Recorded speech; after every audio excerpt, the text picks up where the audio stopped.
एक लड़के को पहली नजर में ही मरिया नाम की लड़की से हाई स्कूल डांस पार्टी में प्यार हो जाता है। उनका ये प्यार दो राइवल गैंग जेट्स और साग के बीच में आग लगाने का काम करता है, जो कि न्यूयॉर्क की सड़कों पे अपना कंट्रोल जमाना चाहते थे। मूवी की स्टार्टिंग में हमें जेट गैंग के लीडर रिफ को दिखाया जाता है, जो कि अपने बंदों को लेकर के बास्केटबॉल ग्राउंड के वॉल पे बनी पुर्तो रिको के फ्लैग को पेंट कर रहे होते हैं, क्योंकि उनके हिसाब से न्यूयॉर्क में पुर्तो रिकन की कोई जगह नहीं है। और जब ये बात साग गैंग के लीडर बर्नार्डो को पता चलती है तो वो अपने आदमियों के साथ आकर के जेट गैंग के आदमियों से लड़ाई करना स्टार्ट कर देते हैं, क्योंकि बर्नार्डो और उसके गैंग के आदमी पुर्तो रिकन्स होते हैं। लड़ाई ज्यादा ना बढ़े इसलिए पुलिस बीच बचाव करने आ जाती है और उन्हें बताती है कि तुम सब बिना मतलब का लड़ाई कर रहे हो, क्योंकि जिस जगह रहने के लिए तुम दोनों लड़ रहे हो वहाँ की बिल्डिंग्स बहुत जल्द सरकार के द्वारा गिरा दी जाएंगी। और फिर हमें मूवी के मेन कैरेक्टर टोनी को दिखाया जाता है, जो कि जेट गैंग्स का फाउंडर होता है, पर अभी वो एक सिंपल लाइफ जी रहा होता है, जहाँ वो वैलेंटीना नाम के शॉप ओनर के अंडर काम किया करता है, क्योंकि उसे यह पता चल चुका होता है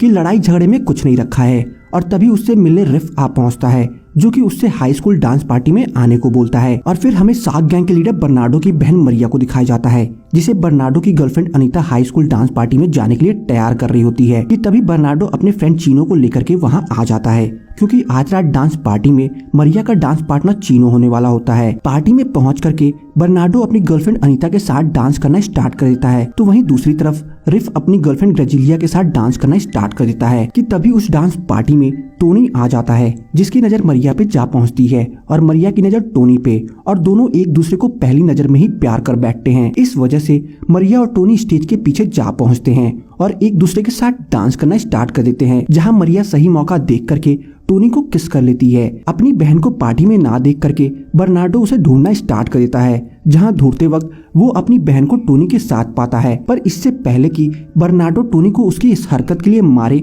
वहां रिफ आ जाता है और बर्नार्डो को वॉशरूम में मिलने को कहता है, जहां पहुंच करके बर्नार्डो और रिफ अपने आदमियों के साथ एक रंबल फाइट रखने को कहते हैं, और जो वो फाइट जीतेगा उसके काम में कोई दखल देने नहीं आएगा। डांस पार्टी से टोनी जब वापस अपने घर जा रहा होता है कि तभी उसकी नजर मरिया पे जा पड़ती है, जो कि अपने बालकनी में खड़ी होती है। मरिया को बालकनी में देख करके टोनी बिना किसी की परवाह किए उसके पास जा पहुंचता है और उसे किस कर लेता है।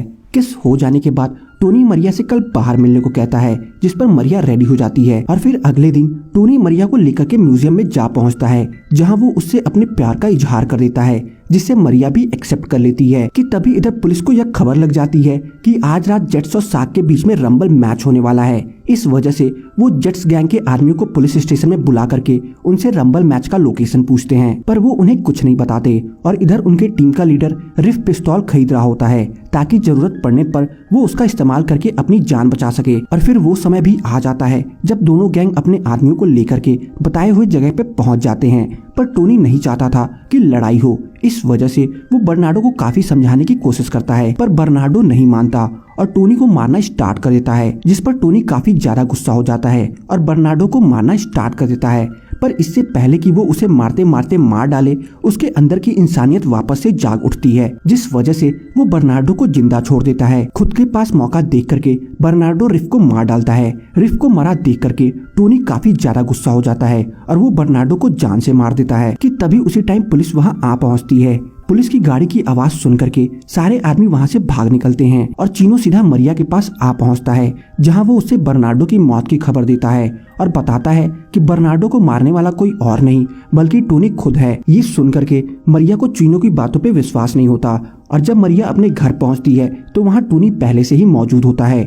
टोनी को अपने कमरे में देख करके मरिया अपने गुस्से पे काबू नहीं कर पाती और टोनी को मारना स्टार्ट कर देती है, जिस पर टोनी मरिया से यह बोलता है कि वो खुद को पुलिस के हवाले करने जा रहा है, पर उससे पहले मैं तुमसे मिलना चाहता था। ये सुन करके मरिया उसे यह कदम उठाने से मना करती है, क्योंकि अगर वो खुद को पुलिस के हवाले कर देगा तो वो खुद को कभी माफ नहीं कर पाएगी। और इतना कहने के बाद ही दोनों इंटीमेट हो जाते हैं। इंटीमेट हो जाने के बाद जब टोनी मरिया के वहां से जा रहा होता है कि तभी घर पे अनीता आ जाती है, जो कि कुछ ही देर पहले बर्नार्डो की लाश देखकर आई होती है। इस वजह से वो मरिया को जब बर्नार्डो के बारे में बताने के लिए उसके कमरे में जाती है तो उसकी नजर टोनी पे जा पड़ती है। अनीता को कमरे के अंदर देख करके टोनी फौरन वहाँ से भाग निकलता है, जिसके बाद मरिया अनीता से यह बताती है कि वो टोनी के बिना नहीं रह सकती है।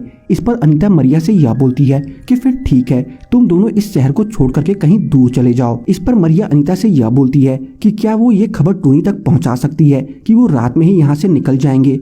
इस पर अनीता रेडी हो जाती है और जब वो मरिया का मैसेज लेकर के वैलेंटीना के वहाँ जाती है, जहाँ सारे जेट्स पुलिस के डर से छुपे होते हैं, वो अनीता का रेप करने का प्रयास करने लगते हैं कि तभी वहाँ वैलेंटीना आ जाती है और अनीता को उनके चुंगल से बाहर निकालती है। अपने साथ ऐसा बर्ताव होता देख करके अनीता वैलेंटीना से झूठ बोलती है कि चीनो ने मरिया को जान से मार दिया है, क्योंकि उसे टोनी और मरिया के रिश्तों के बारे में सब कुछ पता चल चुका था। ये सुन करके वैलेंटीना और वहाँ मौजूद सभी लोग शॉक हो जाते हैं और जब ये खबर वैलेंटीना टोनी को देती है तो टोनी अंदर से एकदम टूट जाता है और चीनो का नाम लेते हुए सड़कों पे निकल पड़ता है ताकि चीनो उसे भी मार सके। कि तभी उसकी नजर मरिया पे जा पड़ती है, जो कि अपना सामान लिए भागी भागी उसकी तरफ आ रही होती है। कि तभी पीछे से चीनो वहाँ आ पहुँचता है और जो कि चीनो को अपने दोस्त के खोने का गुस्सा होता है, इस वजह से वो सच में टोनी को मरिया के सामने ही गोली मार देता है। गोली लगने की वजह से टोनी की ऑन द स्पॉट डेथ हो जाती है। टोनी को मरा देख करके मरिया अपने आंसुओं पे कंट्रोल नहीं कर पाती। एक साग को एक जट के लिए रोता देख करके वहाँ मौजूद सभी लोग आपसी दुश्मनी भुला करके टोनी की लाश को कंधा देते हैं और ये मूवी यहीं पे खत्म हो जाती है। तो बस आज की इस वीडियो में इतना ही। आपको मेरी वेस्ट साइड स्टोरी मूवी की एक्सप्लेनेशन कैसी लगी कमेंट सेक्शन में बताना ना भूलें, और अगर आपको मेरी वेस्ट साइड स्टोरी मूवी की एक्सप्लेनेशन पसंद आई हो तो वीडियो को लाइक करके जाना ना भूलें। चैनल पे नए हैं तो चैनल को सब्सक्राइब जरूर कर ले ताकि मुझे ऐसी ही मोटिवेशन मिलती रहे और मैं आप सबके लिए अच्छी से अच्छी वीडियोस लाता रहूं।